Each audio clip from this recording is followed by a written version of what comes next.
Bom dia, boa tarde, boa noite, bem-vinda, bem-vindo ao canal Ideias Soltas ao Vento. Meu nome é José Benito, professor de História. Criei esse espaço como lugar de debate a partir de algumas ideias, análises, proposições que a gente lança aqui. Como lugar de debate, sempre digo o mais importante para mim é a sua opinião. Ao final do vídeo, tendo algum comentário, algum questionamento, não deixe de fazê-lo nos comentários, no campo comentários, eu respondo a todos. Se você gosta do vídeo, também não deixe de, desde já, apertar o polegar para cima, isso é importante para a visibilidade do canal. E se você acompanha aqui os nossos vídeos com uma periodicidade mais ou menos semanal, não deixe de se inscrever no canal. Você aperta em inscrever-se, vai aparecer inscrito, você ativa o sininho, toda vez que tiver vídeo novo, você vai ser notificado.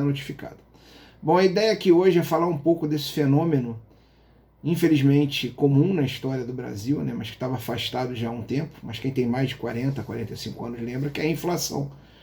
A gente está vivendo aí um cenário de inflação galopante, que não é um cenário desenhado agora, já está se desenhando há muito tempo nesse governo. Eu tenho um vídeo aqui no canal por volta de setembro de 2020 que eu apontava o aumento da inflação naquela época e o desdobramento desse aumento. Essa coisa só se radicalizou nos últimos tempos. E aí há uma tentativa de confundir por parte do governo e dos seus aliados, da cegueira dos seus aliados, de colocar essa inflação na conta da conjuntura, na conta do momento. Não, existem fatores estruturais que eu acho que são interessantes para a gente entender a inflação e, na mão contrária, a gente usar esse processo de inflação para entender essa estrutura, esse caldo de loucura que a gente vive no Brasil, um caldo trágico para nós, da população em geral, que faz com que um problema como a inflação não seja até o momento atacado ou considerado principal pelo governo, que está mais preocupado com o filme antigo de humorista sem graça, e a própria imprensa também, que parece não saber ou não querer atacar o problema. Bom, o caldo que leva a isso, para a gente tentar ser rápido no vídeo de hoje, é a aplicação de um ideário ultraliberal na economia por parte do governo, um governo que é ultraliberal, que aplica esse ideário ultraliberal há tempos, principalmente do golpe para cá. A gente não pode dizer que os governos petistas foram governos anticapitalistas, não foram, apoiaram o grande capital, apoiaram o sistema financeiro, tem vários vídeos nossos aqui que a gente fala isso, mas é claro que esse processo de uma economia voltada para o capitalismo financeiro, para a captura do Estado e dos recursos do Estado, para atender os interesses gananciosos, egoístas desse capital financeiro, a gente também fez vários vídeos aqui, isso piora depois do golpe. E esse ultraliberalismo, ele se apresenta com um ideário, com um conjunto de ideias que o legitima e que às vezes boa parte da população reproduz como se fossem papagaios. Então, a gente soma um ideário ultraliberal, vou falar rapidamente o que é isso, que está por trás, também está aparente nessa inflação, nesse processo inflacionário.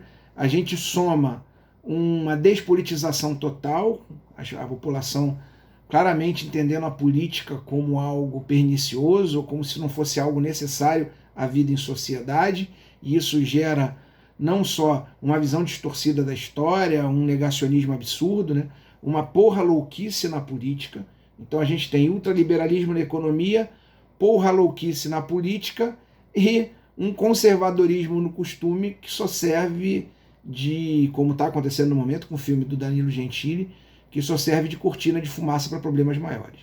Mas vamos focar na questão de economia, desse ultraliberalismo, que é disseminado pela grande imprensa, que é uma temática aqui muito recorrente, muito me preocupa essa batalha ideológica que a gente tem perdido no Brasil, num Brasil de grandes desigualdades, de grande miséria, para um liberalismo, para um pseudo-empreendedorismo, salvador, apresentado como salvador do país ou da coletividade. Isso é uma tremenda furada que tem consequências práticas na forma de agir ou de não agir desse governo. Por exemplo, se a gente analisar a conjuntura, boa parte da inflação está vindo dos aumentos dos combustíveis, motivado neste momento, em grande parte, pela alta do preço internacional do petróleo, em virtude da guerra da Ucrânia, que a gente tratou aqui no último vídeo, a guerra. E aí essa alta do petróleo, como o preço da Petrobras está dos combustíveis, perdão, não da Petrobras, está atrelado ao preço do barril do petróleo internacional, numa coisa extremamente lógica, porque o petróleo brasileiro, a gente tem uma estrutura produtiva muito calcada na Petrobras, no desenvolvimento tecnológico, construído com dinheiro público, construído com dinheiro do povo. Então, é muito engraçado, os liberalismos em geral falam da livre iniciativa, da capacidade de ação da livre iniciativa, mas os grandes investimentos globais são investimentos públicos, coletivos, que saem do bolso de toda a população. Então a Petrobras, que é uma empresa estatal, que com recursos públicos, né, no processo de formação e no seu processo de desenvolvimento tecnológico, criou uma estrutura de extração e de refino de combustíveis, de petróleo, totalmente nacional, ou seja, todo o ciclo de produção, por exemplo, da gasolina, ele é nacional, a gente tem expertise, tem tecnologia. Essa gasolina é produzida em reais e, estranhamente, passou a ser vendida para a gente com preço cotado em dólar, com preço de acordo com a cotação internacional, que não há nada que justifique. Tem gente que diz, mas o governo não pode intervir no processo de formação do preço. Não, mas o governo interveio. Quando houve o golpe em 2016, a política de formação de preços da Petrobras, no governo Dilma e nos governos anteriores, era baseado na lógica do custo de produção nacional da gasolina. Hoje foi baseado na lógica internacional, do preço internacional do petróleo, pelo referenciamento no preço internacional, por conta de uma decisão política do principal acionista da Petrobras, que é o governo, que, por ser representante do povo, deveria atender os interesses do povo, mas não, o governo decide que o preço dos combustíveis, a partir de 2016, seguiria a lógica internacional, e essa lógica internacional é extremamente onerosa para o povo brasileiro, mas garante grandes dividendos para os acionistas da Petrobras, para os grandes acionistas da Petrobras, para o governo, mas principalmente para os bancos de investimento, para fundos de investimento que tem grana ali. Então, enquanto a Petrobras tem grandes lucros, a gente está aqui desesperado para conseguir encher o tanque do carro. A frota de transporte de alimentos, de transporte de mercadorias nesse país, que é uma frota rodoviária, com dificuldade para encher o tanque desses caminhões de diesel. Então a gente está aqui, mas pela lógica liberal torta e canhestra da não intervenção do Estado, que esconde uma intervenção do Estado em favor de poucos, a gente está aqui vivendo um preço da gasolina altíssimo e tem que escutar um monte de besteira, como o William Vac disse, que internacionalmente é um menor, eu não sei de onde ele tirou isso, o menor preço de gasolina, de combustíveis do mundo, quando houve aí essa semana uma série de pesquisas que apontaram que o custo para encher um tanque de combustível no Brasil, quando comparado ao salário mínimo do país, ele é absurdamente maior do que vizinhos nossos, como a Argentina, como o Paraguai e outros países do mundo, da Europa, enfim. Então, aumento de combustível é aumento de inflação, na medida em que boa parte da produção brasileira é escoada, a maior parte, por transporte rodoviário. Há outros fatores, a guerra aumenta o preço de fertilizante, boa parte da economia brasileira, né, da produção de recursos brasileiros para consumo interno e para exportação, depende desses fertilizantes. Isso encarece a produção, por exemplo, de alimentos, a produção agrícola, já que o agro não tem nada de pop, mas é um polo gerador de riquezas, isso também é um fator conjuntural, mas o governo não tem intervido, talvez seja isso, na economia como ele poderia e deveria em situações de crônicas como essa. Intervir no preço do combustível é algo que qualquer país do mundo faz. Fontes energéticas estratégicas são reguladas pelo Estado, em qualquer país do mundo, inclusive nos Estados Unidos. Boa parte do mundo, a produção de petróleo está na mão de estatais ou empresas onde o governo, se não é o controlador principal, ele tem capacidade de voto estratégico, ele tem papel de fomentador de políticas estratégicas, e o governo americano faz isso. Por exemplo, definindo de quem se compra ou não, quem não se compra gasolina, segundo seus interesses políticos. Então, isso é uma intervenção. O que o governo Biden está fazendo nesse momento, de quem eu compro ou de quem eu não compro gasolina, é uma intervenção do Estado. E só aqui no Brasil as pessoas desenvolveram essa loucura dentro desse ultraliberalismo que não está em nenhum livro racional, decente do liberalismo, um ultraliberalismo que diz que o Estado é malvadão, como se o Estado não existisse para atender os interesses do liberalismo. O verdadeiro liberal não quer o fim do Estado, quer a captura do Estado para que ele cumpra determinadas funções exclusivas para a elite econômica de um país. Quem defende o fim do Estado, e isso vai pirar a cabeça dos chamados ANCAPs, ou esses ultraliberais brasileiros que chamam o Estado de malvadão. Quem defende o fim do Estado porque o Estado é um instrumento de opressão e de dominação da classe trabalhadora são as doutrinas ditas socialistas, o comunismo marxista, que defende o fim do Estado, apesar do que aconteceu na União Soviética, o socialismo de Estado, o desejo final do socialismo, do comunismo marxista é o fim do Estado, e os anarquistas que defendem o fim do Estado. Então é muito doido aqui a gente ter liberal que acha que o Estado não tem que existir. É claro que as elites, né, liberais de fato querem o Estado para outras coisas, mas o Estado, desde que ele se organizou, de que existe no mundo, ele tem que intervir em situações como a do petróleo ou como da energia. A gente acabou de receber uma notícia hoje, dia 16, de 15 para 16 de março de 2022, que haverá um aumento de energia enorme em várias distribuidoras do país, aqui no Rio, na Light e na Enel, em torno de 17%.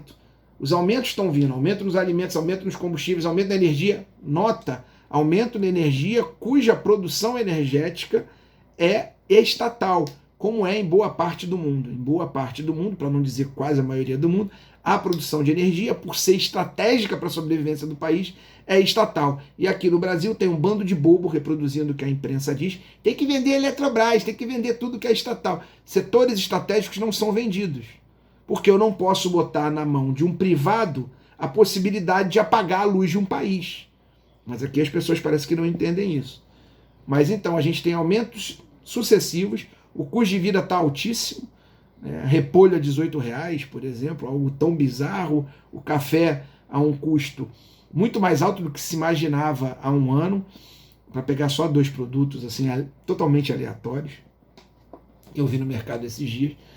E a única coisa que não aumenta é o salário. Nós desmanchamos os mecanismos de proteção social que permitiam que houvesse uma menor disparidade, mesmo assim tão grande, entre patrão e empregado. A gente fez uma reforma trabalhista cruel no governo Temer, apoiado pelo Bolsonaro deputado. Essa reforma trabalhista tirou a capacidade negocial das pessoas. A gente vendeu uma lógica ideológica para a população de que os sindicatos são ruins, que a organização do trabalhador é ruim, é coisa de comunista, essa ameaça que a gente também já tratou aqui no canal, etérea do comunismo, as pessoas não sabem o que é, mas têm medo. Então, as possibilidades de resistência da classe trabalhadora, de se organizar, de ir para a rua, né, de tentar coletivamente pedir transformações, intervenção do governo na realidade para atender a população, essas possibilidades estão fragilizadas, né? Sejam os sindicatos, sejam os partidos políticos. Não por acaso as marchas de 2013, um dos gritos mais escrotos era o de sem partido, como se a organização da sociedade fosse em si ruim. Isso faz parte desse caldo ideológico ultraliberal na economia e conservador no costumes, dito apolítico. Isso é terrível. Então isso fragilizou a gente como trabalhador ao ponto da gente chegar numa lógica antieconômica. Né? A inflação alta, o governo tem feito uma coisa assim, tem usado os mecanismos ortodoxos da economia para tentar reduzir a inflação, que é aumentar a taxa de juros, endividando o governo e freando a atividade econômica, que é uma atividade muito baixa. A gente vive uma situação de quase estagflação, ou seja, a economia não se movimenta, mas os preços estão subindo. E nesse cenário o governo acha que aumentar juros, ou seja, oferecer juros mais altos para quem compra dívida pública, tirando dinheiro do mercado, é a solução. Como se houvesse muito dinheiro no mercado, muito dinheiro na economia, e que eu precisasse tirar esse dinheiro da economia para que os preços reduzissem, como se os preços estivessem aumentando por um excesso de procura, por um excesso de demanda. Então o governo, quando age tragicamente, num processo que não reduz a inflação, pelo contrário, que retira dinheiro da economia, que impede o investimento futuro, e a gente vê aí uma tragédia se desenhando, cada vez um poço mais profundo, que é a estagflação.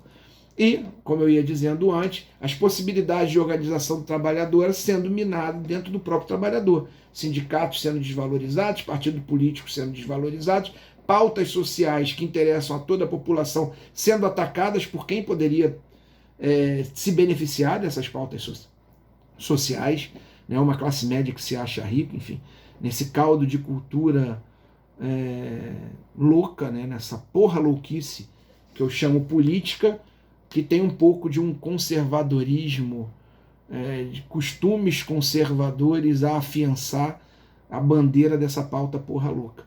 Esse desmanche das possibilidades de organização dos trabalhadores vai criar uma situação no Brasil muito estranha, talvez sui generis. A gente vira um laboratório do capitalismo mais radical do mundo, né, considerando um país organizado ainda com estrutura estatal, porque o capitalismo já fez seus estragos em populações em que os estados eram mais tíbios, né, por exemplo, no chifre da África, o que o capitalismo fez com aquelas populações e faz ainda hoje. É criminoso, mas ninguém olha, porque são populações, né, negras, consideradas, na nossa visão eurocêntrica, ocidentalizada, preconceituosa, como civilizações menos desenvolvidas. Então, fora isso, o que se tenta hoje no Brasil é trazer um pouco dessa loucura política, desse super laissez-faire, que impede que a gente se organize como trabalhador para exigir uma melhoria de vida e exigir, por exemplo, algo que é bem comum nas sociedades capitalistas, que o Marx já mapeou na Inglaterra do século XIX, que é, em situações de inflação, há um momento de inflação alta em que os trabalhadores se organizam e, naturalmente, até para interesse do próprio capital, o salário desses trabalhadores são reajustados. Marx dizia que há um momento de inflação, a perda do salário é muito grande, esse momento de perda de salário é um momento de ganho para os empresários, mas esse ganho chega uma hora que ele é insustentável, porque a gente tem um mercado interno, precisa consumir, então eu aumento os salários, nunca ao patamar das perdas, eu aumento os salários reduzindo a mais-valia, ou seja, aquilo que os empresários já ganhavam a mais no processo de produção e de troca, eu aumento um pouco mais salário, mas ainda assim tem um lucro para esse empresariado, porque eu nunca o aumento no mesmo nível da inflação. Esse processo, que é cruel, mas que é minimamente compensatório, não vai haver nesse momento, aparentemente. Os sindicatos têm tentado fazer greve, principalmente no serviço público, se organizar, e estão enfrentando aí uma oposição, se não da maioria da população, porque acho que a maioria está insatisfeita e de saco cheio do governo.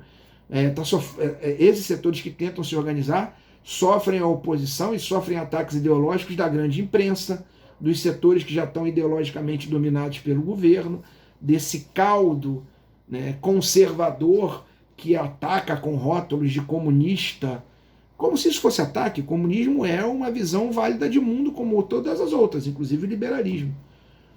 E ataca as pessoas com esse rótulo e tenta interditar o debate, tenta interditar a organização dos trabalhadores, já prejudicada pela mudança legislativa, seja pela reforma, principalmente trabalhista, mas também pela reforma da Previdência do Bolsonaro, que precarizou sobremaneira os trabalhadores, seja pelo desmanche recorrente do Estado. O Estado deixou de ser indutor da economia, como é inclusive nos Estados Unidos. O Estado, por exemplo, o Estado brasileiro era com a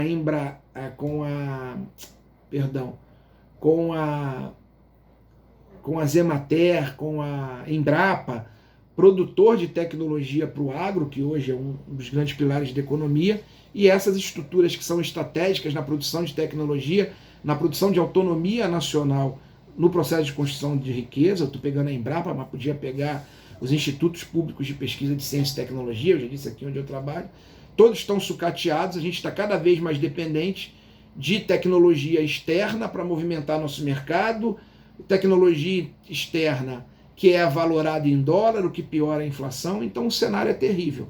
Esse caldo de ultraliberalismo na economia, onde o governo não intervém, onde os trabalhadores e trabalhadoras têm dificuldade para se organizar, são atacados ideologicamente, por esse ultraliberalismo que se apresenta numa porra louquice política, na forma de uma porra louquice política, ou de uma pauta de costumes que na verdade é um grande cortina de fumaça para todo esse debate. Esse caldo de loucura, esse caldo caótico, mais caótico até do que a minha fala aqui, mas esse vídeo é mais um desabafo que qualquer outra coisa, impede ou vai criar extrema dificuldade para que a gente faça esse movimento que é comum em momentos de inflação. Você sobe a inflação, o que é comum? Depois de um tempo você sobe, tem uma subida dos salários, que mesmo que não seja nunca ao nível da inflação, permita as pessoas sobreviver. O que a gente tem hoje é uma inflação galopante, onde setores estratégicos para a sobrevivência das pessoas, como luz elétrica, gás de cozinha, combustíveis, estão num nível tal que a gente não sabe se vai acordar amanhã e pagar as contas. E o governo faz com isso? Fica discutindo o filme do Danilo Gentili. É isso que o governo faz. É isso que as pessoas estão se preocupadas. E é isso que 30% da população quer que continue a existir por mais 4 anos. Eu espero que o bom senso vença o ultraliberalismo antipopular, a porra louquice antirracional e esse conservadorismo que é uma tremenda babaquice, uma tremenda cortina de fumaça para gente frustrada psicologicamente.